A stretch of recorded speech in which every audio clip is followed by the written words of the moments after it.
다시 말하면은 우리가 정말 최선을 다해서 하나님을 사랑해야 된다라는 것이죠. 하나님은 그런 사랑을 우리한테 요구하실 만한 자격이 있는 분이고, 우리는 마땅히 하나님을 그렇게 사랑하는 것이 우리에게 큰 축복이라는 것입니다. 자, 두 번째. 그래서 지난 시간 우리 2시간에 걸쳐서 이 하나님에 대한 사랑을 살펴봤는데, 특별히 마리아를 통해서, 마리아가 예배를 통해서, 그리고 이 향유를 하나님 앞에 드리는 그 헌신을 통해서 어떻게 하나님을 사랑했는가에 대해서 말씀을 살펴봤습니다. 자, 오늘부터 두 번째 계명인 내 이웃을 내 자신같이 사랑하라 하는 말씀에 대해서 함께 살펴보기 원하는데요.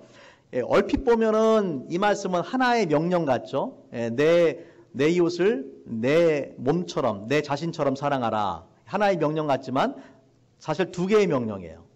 어떤 명령이 있습니까? 내 자신을 먼저 사랑해야 되고, 자신처럼 사랑해야 되니까 내 자신을 사랑하고 내 이웃을 사랑하라 라는 두 가지 명령으로 우리가 생각을 해볼 수가 있어요. 나를 사랑하지 않는 사람은 다른 사람을 사랑할 수가 없어요. 너처럼, 내가 너를 사랑하는 것처럼 다른 사람을 사랑하라 하셨기 때문에 내가 나를 사랑하지 않으면 다른 사람도 사랑할 수 없어요. 그렇죠? 우리가 먼저 나 자신을 사랑해야 된다라는 것입니다. 여러분은 자신을 사랑하십니까?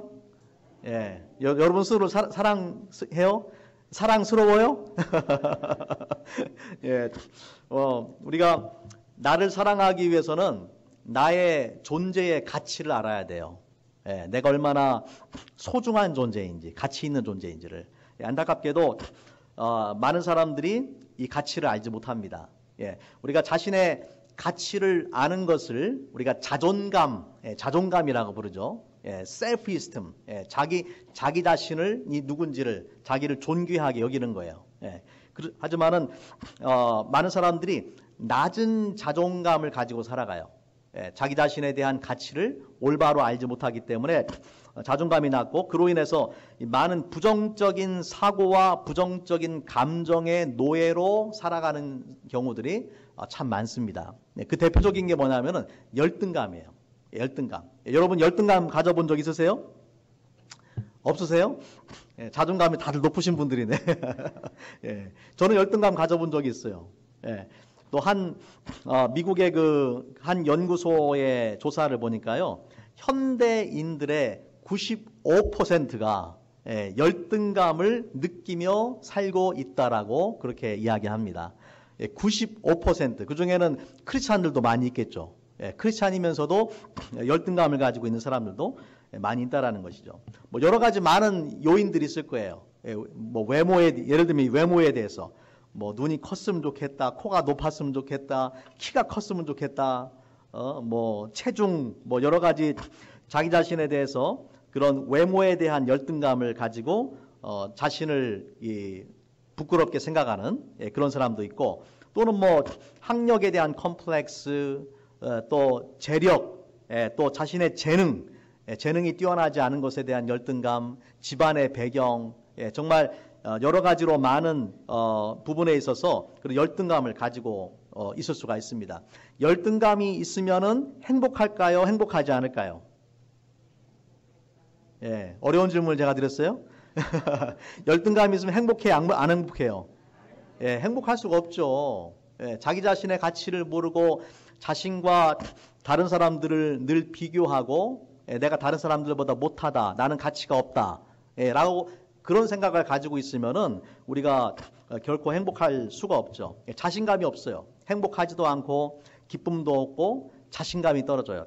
이런 열등감이 있으면은 대인관계 속에서도 부정적인 영향을 끼칩니다. 다른 사람들과 관계를 맺으면서 자신감이 없고, 또 상대방의 말을 쉽게 곡해를 합니다. 오해를 하고 곡해를 해서 이 상처를 쉽게 받죠. 그러니까 자존감이 높은 사람은 칭찬을 하면은 그걸 칭찬으로 받아들이는 거예요. 그걸 기뻐하는 거예요. 자존감이 낮은 사람은 누가 칭찬을 해도 그걸 칭찬으로 받질 않아요. 나를 놀린다라고 생각하는 거예요. 그러니까 예쁘다는 말을 해도 예쁘다라고 생각하지 않고 나를 놀린다, 나를 위로하려고 한다라고 그렇게 생각을 하는 것이죠. 결국에는 열등감이 심해지면은 대인관계에 문제가 생기니까 이 대인 기피증이 생깁니다. 다른 사람을 점점 만나지 않고 혼자 외톨이가 되기 쉬운 것이죠. 뿐만 아니라 열등감이 심해지면은 자기 학대로 이어져요. 자기를 존중하지 않으니까 뭐 신체적인 자해를 한다든지 폭식, 폭음, 또 약물 남용, 술, 마약, 이런 극단적인 경우까지 갈 수가 있고, 또 이것이 점점 더 심해지면은요, 자기 자신에 대한 존재의 가치를 알지 못하니까 자살이라는 극단적인 선택을 하기도 합니다. 실제로 청소년들의 자살의 넘버원 리전이 뭐냐면, 이유가 뭐냐면은 열등감이에요. 열등감으로 인해서 괴로워하다가 결국에 자살을 한다라는 것이죠. 그래서 우리가 자신의 가치를 바로 알지 못하고 또 자신을 사랑하지 않으면은 이렇게 파괴적인 인생, 불행한 인생, 오용된 인생, 남용된 인생을 살아갈 수밖에 없고, 이런 인생을 살아가는 사람이 어떻게 내 이웃을 내 자신처럼 사랑하라라는 명령을 지킬 수 있겠어요? 나도 사랑하지 못하는데, 그죠? 나를 사랑해야 우리 이웃도 내가 사랑할 수가 있는 것이죠. 자, 그러면은 이런 그 우울한 인생, 이런 불행한 인생을 누가 계획했을까요? 하나님이 그렇게 계획했을까요? 하나님이 우리에게 이런 불행한 인생, 비극적인 삶을 주기 원할까요? 그렇지 않죠. 그럼 누가 그런 인생을 주기 원할까요? 자기 자신이지만 그 뒤에는 또 다른 영적인 존재가 있단 말이에요. 어떤 존재가 있어요? 누굽니까? 마귀죠, 마귀. 마귀가 사람들로 하여금 자신의 존재의 가치를 알지 못하고 자기를 학대하고 불행한 인생을 살아가도록 그렇게 부추기는 마귀가 있단 말이에요. 여러분, 마귀는 성경에 보면은 거짓의 압이라고 말씀을 합니다. 거짓된 정보를 주어서 우리의 인생을 하나님이 처음부터 계획한 그런 멋진 인생, 행복한 삶을 살아가지 못하도록 하는 것이 바로 마귀인 것입니다. 그래서 우리가 마귀의 이런 그 거짓된 속삭임에서 벗어나서 열등감을 극복하고 자존감을 회복하기 위해서는 어떻게 해야 되냐면은 다른 사람이 나를 보는 시각, 그게 중요한 게 아니에요. 내가 나를 보는 시각, 그것도 중요하지 않아요. 그 뭐가 중요할까요? 하나님이 나를 보는 시각이 중요한 거예요. 하나님, 나를 창조하고 나를 만드신 하나님이 나를 어떻게 보시는가, 이것이 가장 중요한 관점이에요. 여러분, 이것을 회복하면은 우리가 열등감의 문제가 해결되고 또 우리가 자존감을 해결할 수가 있는 것입니다. 물론 또 세상에 어떤 심리학적인 치료나 이런 것도 도움이 될 수는 있어요. 도움이 될 수는 있지만 궁극적으로 우리가 우리의 참된 가치를 발견하는 것은 성경적인 관점, 하나님의 관점에서 내가 누구인지를 우리가 깨달을 때에 근본적인 문제 해결이 되는 것입니다. 이 관계, 하나님과 나와의 관계가 정립되고 또 나와 나의 관계가 정립돼야 돼요. 그리고 나와 타인의 관계가 정립되는 거. 그래서 이 신앙은 결국에는 관계를 잘 맺는 거예요. 하나님과의 관계, 나와 나의 관계, 나와 다른 사람의 관계를 잘 맺는 것입니다. 자, 오늘 우리가 읽은 그 본문에 이사야 43장은요, 하나님께서 구약의 백성인 이스라엘 백성에게 주신 말씀이지만은 신약적인 우리가 관점에서 보자면은 예수 그리스도를 믿고 구원받은 모든 사람들, 저와 여러분에게 해당되는 말씀이에요. 이 말씀을 우리 같이 한번 보도록 하겠습니다. 자, 먼저 1절 말씀에 보니 이렇게 말씀을 하죠.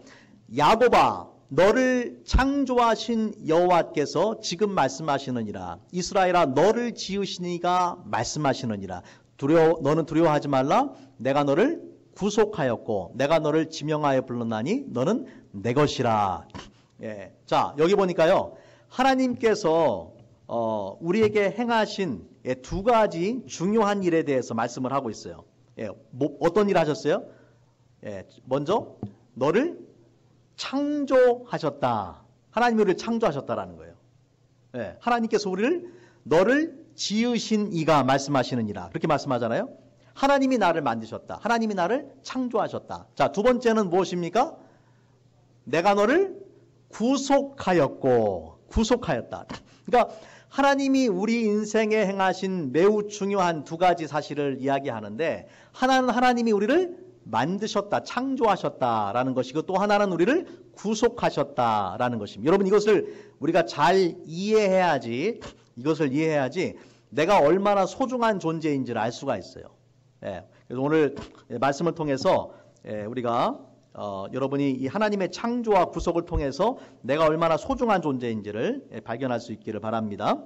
자, 먼저 하나님께서 우리를 창조하셨어요. 다른 말로 하자면은 너를 지으셨다라고 그렇게 말씀하는데, 우리가 창세기 1장에 보면은 하나님께서 우리 인간을 지으셨는데 어떻게 지으셨는가를 보니까, 창세기 1장 27절 말씀에 우리 같이 한번 읽겠습니다. 시작.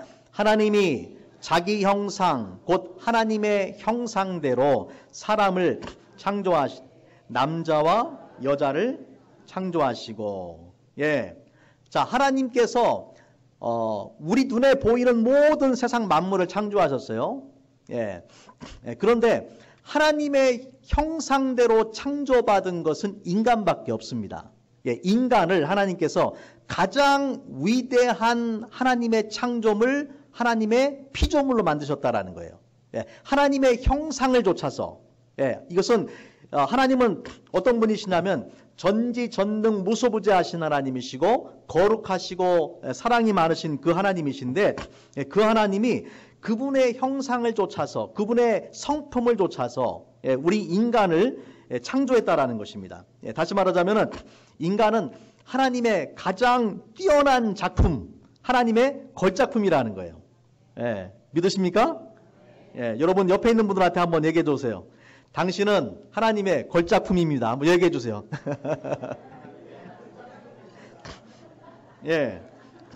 하나님의 걸작품이에요. 여러분, 한 사람 한 사람이 masterpiece of God, 하나님의 걸작품. 하나님께서 여러분을 정말 멋지게, 그 시편 말씀에 보면은 신묘막측하게 만들었다, fearfully and wonderfully 만들었다, 그렇게 말씀하거든요. 인간을 fearfully and wonderfully, 신묘막측하게 만들었다, 그렇게 말씀을 합니다. 자, 시편 49장 20절 말씀에 보니까 이 말씀도 같이 한번 읽어볼까요? 시작.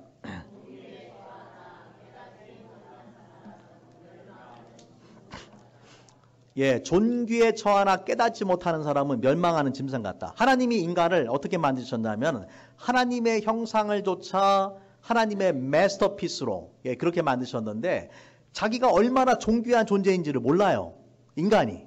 그럼 어떤 인생을 산다고요? 어떻게 산다고요? 멸망하는 짐승처럼 살아간다. 그것이 바로 오늘날 하나님을 알지 못하고 자기 자신의 가치를 알지 못하는 사람들의 많은 그 인생입니다. 하나님께서 아무리 우리를 귀하게 가치 있는 존재로 만들었어도 우리의 가치를 알지 못하면은 사람들은 짐승처럼 살아간단 말이에요.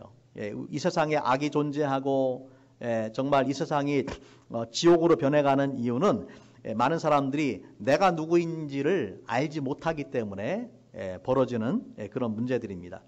자, 이 모든 문제가 어떻게 시작됐냐면은 우리가 이 창세기 3장에 보면은 인간이 하나님의 음성을 듣지 않고 이 뱀의 음성, 마귀의 음성을 듣죠. 마귀의 음성을 들어서 하나님께서 먹지 말라는 선악과의 열매를 먹는 것으로부터 시작이 되는 거예요. 그래서 죄를 범한 인간은 하나님과 분리가 되게 되고, 죄를 범한 인간은 하나님에 대해서 또 자기 자신에 대해서 잘못된 인식을 갖게 됩니다.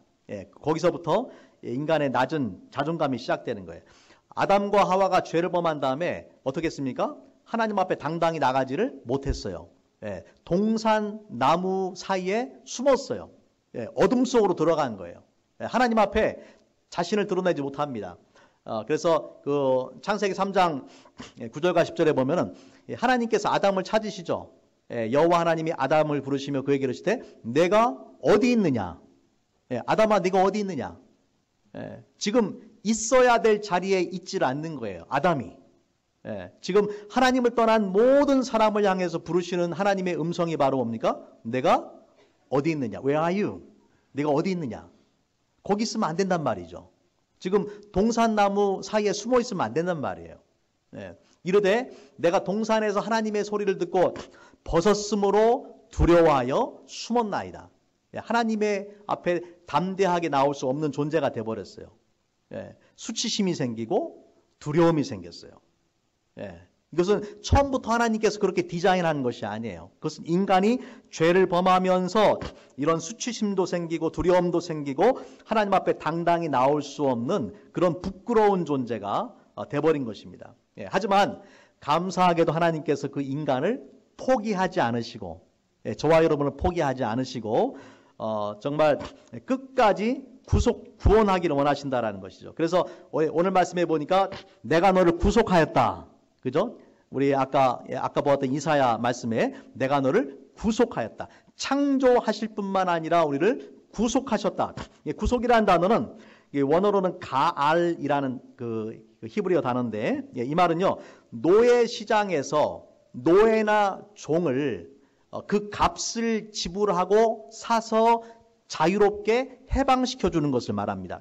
노예의 값을 지불된 거예요. 더 이상 노예가 될 필요가 없다라는 것이죠. 해방이 되었다라는 것입니다. 하나님께서 과거에 그 애굽의 장자들을 속량물로 삼으셨다. 속량물이라는 것은 대신 값을 지불하는 것입니다. 애굽의 장자가 죽음으로 인해서 하나님께서 이제 이스라엘 백성을 해방시키시고 당신의 소유로 삼으셨어요. 그 결과가 무엇이냐면은 너는 내 것이다. 그렇게 말씀하셨어요. 내가 너를 구속하셨고 너는 내 것이 되었다. 우리가 하나님의 소유, 하나님의 백성, 하나님의 자녀가 되었다라는 것이죠. 죄로 인해서 하나님을 떠났던 인간이 다시 하나님의 소유로 돌아오게 된 사건이 바로 이 구속입니다. 우리가 신학적으로 보자면은 예수님께서 바로 그 속량물이 되어 주셨어요. 그래서 우리가 잘 아는 요한일서 4장 10절 말씀에 보면은 우리 자주 읽은 말씀이지만 한 번 더 읽어봅니다. 시작. 사랑은 여기 있으니 우리가 하나님을 사랑한 것이 아니요 하나님이 우리를 사랑하사 우리 죄를 속하기 위하여 화목제물로 그 아들을 보내셨습니다. 화목제물로 그 아들을 보내셨다. 예수께서 속량물이 되셨다. 우리를 죄와 마귀의 노예로 살아가려던 우리를 해방시켜 주시기 위해서 예수님께서 친히 제물이 되어 주셨다. 그 죄값을 지불하기 위한 화목제물이 되어 주셨다라고 성경은 그렇게 말씀하는 것입니다. 자, 이렇게 우리가 죄에서 해방되고 또 하나님의 소유, 하나님의 자녀가 되었는데 하나님의 자녀가 된 자들에게 주시는 축복이 오늘 말씀의 그 2절과 3절에 기록이 되어 있어요. 내가 물 가운데로 지날 때에 내가 너와 함께 할 것이라 강을 건널 때에 물이 너를 침범하지 못할 것이며 내가 불 가운데 지날 때에 타지도 아니할 것이요 불꽃이 너를 사르지도 못하리니. 이 말씀에 보면은 하나님의 동행하심, 하나님의 보호하심에 대한 약속이 있죠. 너의 인생에 위험이 없을 거라고 말씀하지 않아요. 네가 물 가운데도 지나지 않을 것이고 불 가운데도 지나지 않을 것이다 라고 말씀하지 않았어요. 그죠? 너는 아프지도 않을 것이고 경제적인 어려움을 당하지도 않을 거야 라고 말씀하지 않으셨어요. 그러니까 우리가 물 가운데도 지날 때가 있어요. 불 가운데 지날 때도 있어요. 그런데 무엇이 중요합니까? 하나님의 보호하심이 있다는 거예요. 물이 너를 침몰하지 못하고 내가 타지 아니할 것이고 불꽃이 너를 사르지 못할 것이다. 사망의 음침한 골짜기를 지날 때에도 내가 해를 두려워하지 않는다. 주께서 나와 함께 하심이라. 사망의 음침한 골짜기가 없을 거라고 말씀하지 않아요. 사망의 음침한 골짜기를 지날 때도 있지만은 하나님의 동행과 보호하심의 그런 약속을 주셨습니다. 또 이제 자 4절 말씀, 4절 말씀에 보니까 이렇게 말씀을 하죠. 내가 내 눈에 어떤 존재예요? 보배롭고 존귀하며 내가 너를 사랑하였은즉. 여러분 이것이 오늘 말씀의 가장 핵심이 되는 중요한 말씀이에요.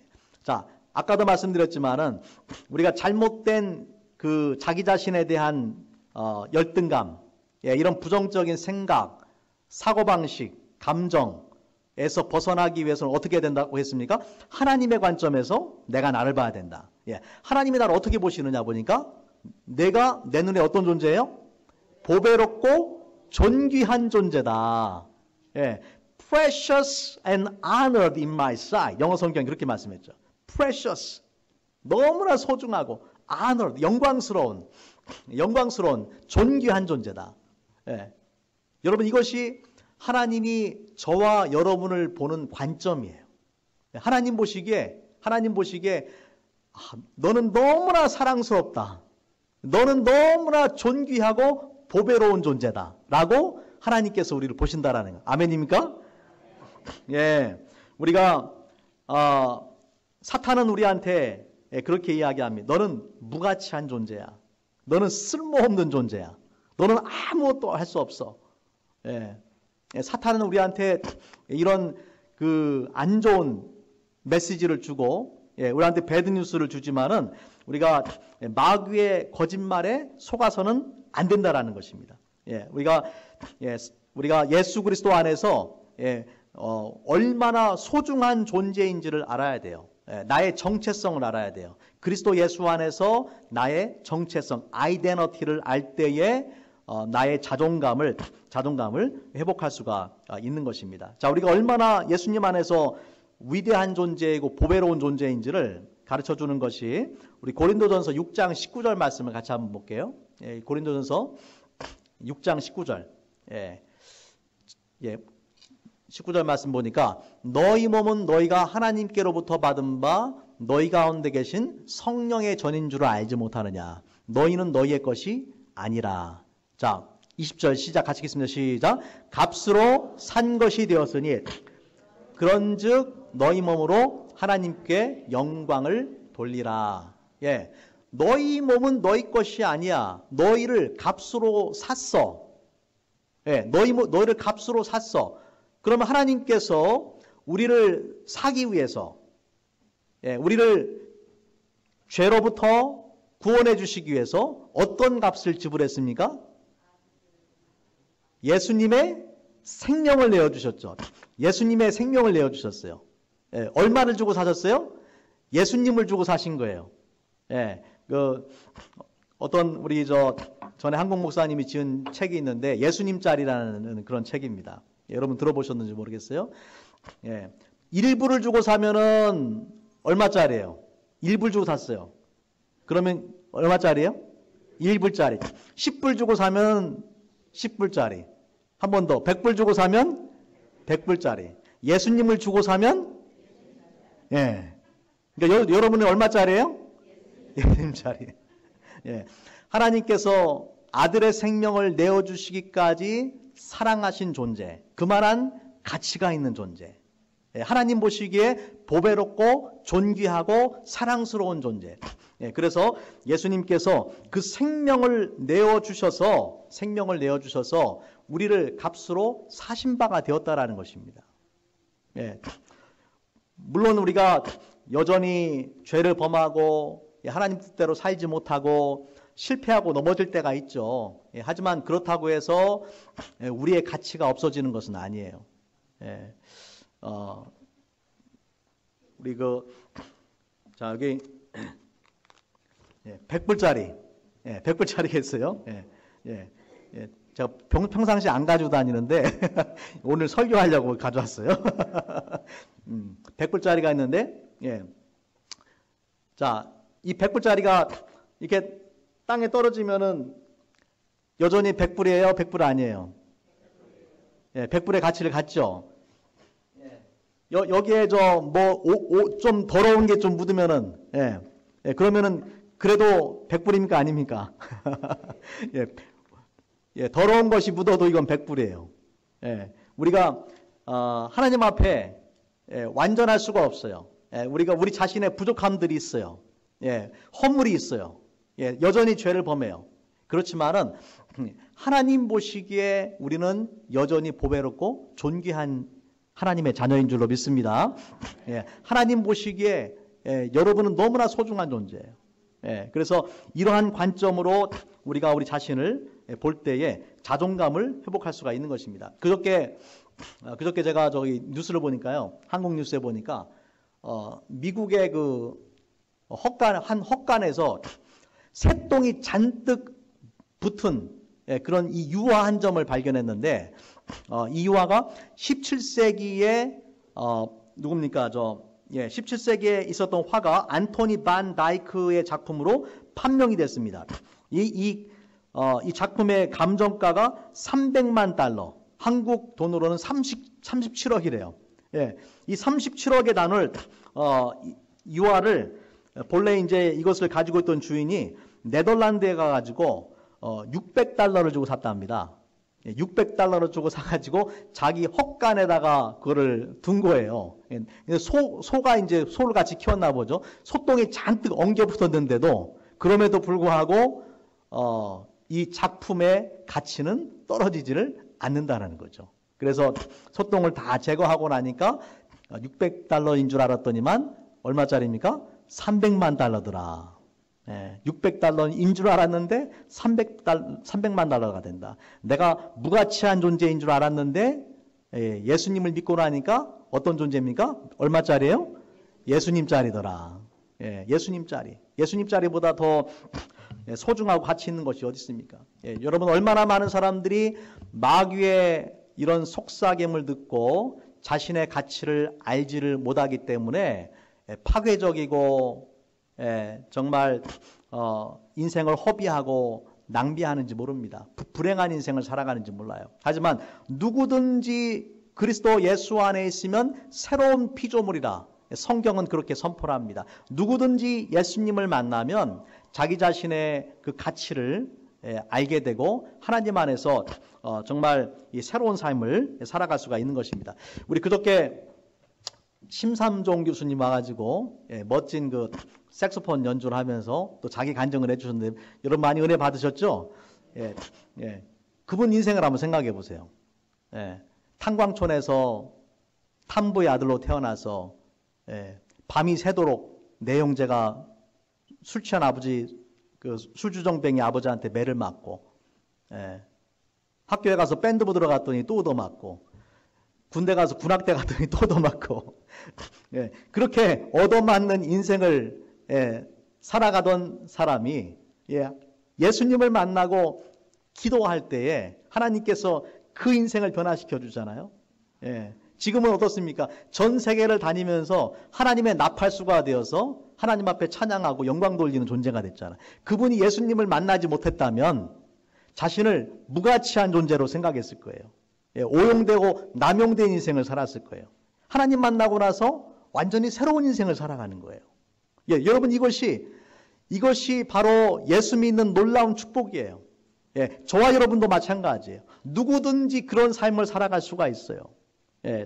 여러분, 하나님은 우리를 그분의 형상을 좇아서 보배롭고 존귀한 존재로 만드셨습니다.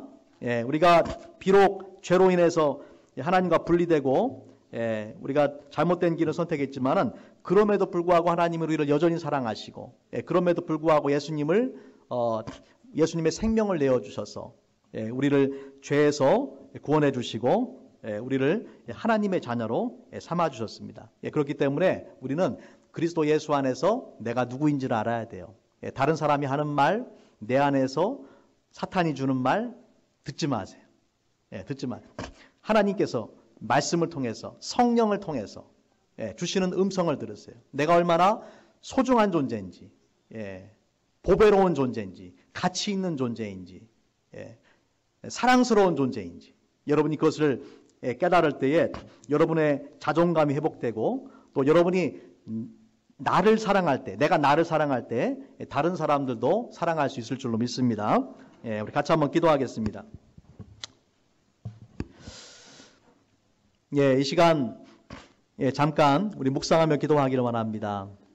오늘 말씀 앞에 여러분 오늘 말씀을 기억하면서 지금까지 나의 가치를 알지 못하고 또 마귀가 주는 음성, 다른 사람들이 주는 그 음성을 따라서 열등감을 가지고 그렇게 살아왔다라면은 여러분 오늘 말씀을 기억하시기를 바랍니다.